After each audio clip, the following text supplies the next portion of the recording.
High, আশা করি সবাই তোমরা ভালো আছো। আজকে আমাদের রান্না খুব ইজি প্রসেসে ভেটকির পাতুরি। এসো তাহলে শুরু করি। সর্ষে, সাদা তিল, পোস্ত, সবুজ কাঁচা লঙ্কা আর 1 চামচ নারকেল আমরা নিলাম, নিয়ে এটা ভালো করে পেস্ট করলাম।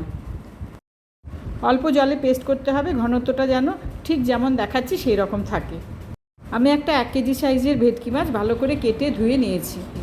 এর মধ্যে লবণ, হলুদ গুঁড়ো আর কাশ্মীরি লঙ্কার গুঁড়ো দিলাম। যে যেমন ঝাল খাবে সেই রকম আন্দাজ মতন তোমরা ঝাল দিতে পারো। এরপর এর মধ্যে আমি মিক্সিতে করা পুরো পেস্টটা দিয়ে দিলাম, আর এটাকে খুব ভালোভাবে মাখতে হবে যাতে মাছগুলো সব ভালো করে পেস্টে ডোবানো থাকে। এবার এর মধ্যে একটু সর্ষের তেল দিয়ে দিলাম, যার যতটা দরকার সে ততটা সর্ষের তেল দেবে। আমি মোটামুটি মাঝারি সর্ষের তেল দিয়েছি। অনেকে তোমরা বেশি সর্ষের তেলের ঝাঁঝটা পছন্দ করো, তোমরা বেশি দিও, টেস্টটা বেশ ভালো আসবে। কিছুটা বয়সের ওপর নির্ভর করে কে কতটা দেবে। এবারে দেখো মাছগুলো আমি কিভাবে মাখিয়ে নিচ্ছি। খুব সুন্দর করে প্রত্যেকটা মাছের গায়ে লাগিয়ে মাখিয়ে নিতে হবে। একটা কাঁচা লঙ্কা দিলাম এর মধ্যে, দিয়ে ঢেকে ফ্রিজে রেখে দিলাম 1/2 ঘন্টা, যাতে মশলাগুলো মাছের মধ্যে কিছুটা ভালো করে ঢোকে। 1/2 ঘন্টা আমার হয়ে গেছে, আমি মাছগুলো বার করে নিলাম। এবারে কলা পাতাগুলো একটু ছোটো সাইজ করে কেটে ওগুলো ভালো করে ধুয়ে আমি গ্যাসের মধ্যে একটু গরম করে নিলাম, যাতে টিস্যুগুলো নরম হয়ে যায় এবং কাপড়ের মতন আমি কলা পাতাটাকে ভাঁজ করতে পারি, যাতে কলা পাতাগুলো ভেঙে না যায়। এবারে 2 চামচ আন্দাজ মতো টক দই দিয়ে দিলাম। আগে আমি দইটা দিইনি, টেক্সচারটা নষ্ট হয়ে যাবে বলে এখন আমি দইটা দিলাম। আবার আমি মাছগুলোতে দইটা ভালো করে মাখিয়ে নিলাম, যাতে দইটা সব জায়গায় সব কটা মাছের সঙ্গে মিশে যায়। এবারে আমি মাছগুলোকে কলা পাতায় মুড়বো। কলা পাতাগুলো আমি গরম করে ছোটো ছোটো আকারে কেটে নিয়েছি, যাতে এটা ভালো করে ভাঁজ করা যায়। দেখো, একটা মাছ দিলাম, একটু মশলা দিলাম, তার সঙ্গে একটা কাঁচা লঙ্কা দিলাম। এইবারে আমি 2 দিক দিয়ে এটাকে সুন্দরভাবে ভাঁজ করে নেবো। এটা কিন্তু নরম হয়ে গেছে আর আমার ভাঁজ করতে সুবিধা হচ্ছে, দেখেছো? আর দেখো আমি কিভাবে মুড়ছি। ভাঁজ করে নিলাম, এটা কিন্তু ফাটবে না কারণ এটা নরম হয়ে গেছে। এবারে একটা মেশিনের সুতো নিয়ে আঙুলের মধ্যে জড়িয়ে সেটাকে আমি এদিক ওদিক করে ভালো করে বাঁধলাম। দেখো কিভাবে আমি ঘুরিয়ে ঘুরিয়ে বেঁধে নিচ্ছি।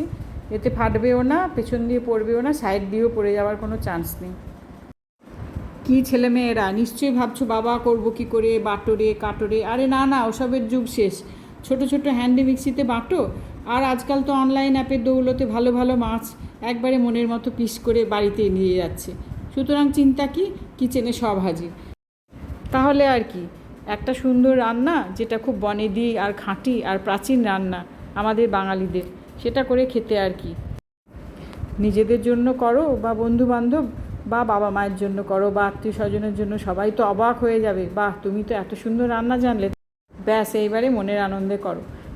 দেখতে দেখতে আমি সব কটাই মোটামুটি হয়ে গেছে বাঁধা আমার কলা পাতা। এর মধ্যে ছোট বড় আছে। আমি কিছু কলা পাতায় 3-4টে মাছও নিয়েছি, কিন্তু মাছগুলোকে সব পাশাপাশি শুইয়ে দিয়েছি, কারণ প্রত্যেকে যেন তাওয়ার হিটটা পায়। দেখো আমি সুন্দরভাবে এগুলো সব কটা বেঁধে নিয়েছি। এবারে এগুলোকে আমি সব হালকা তেলে ফ্রাই করব।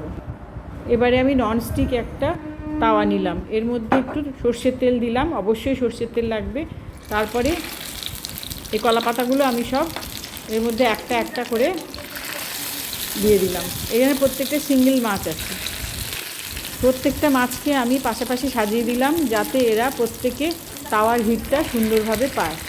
তারপরে একটা ঢাকা দিয়ে এটা কভার করে দিলাম এবং অল্প গ্যাসে এটা হতে থাকলো। কিছুক্ষণ পর মাছগুলোকে সব উল্টে দিলাম এবং আবার একটা ঢাকা দিয়ে রেখে দিলাম। এইভাবে এদিক ওদিক করতে করতে 1/2 ঘন্টা 40 মিনিটের মধ্যে মাছগুলো সব রেডি হয়ে যাবে।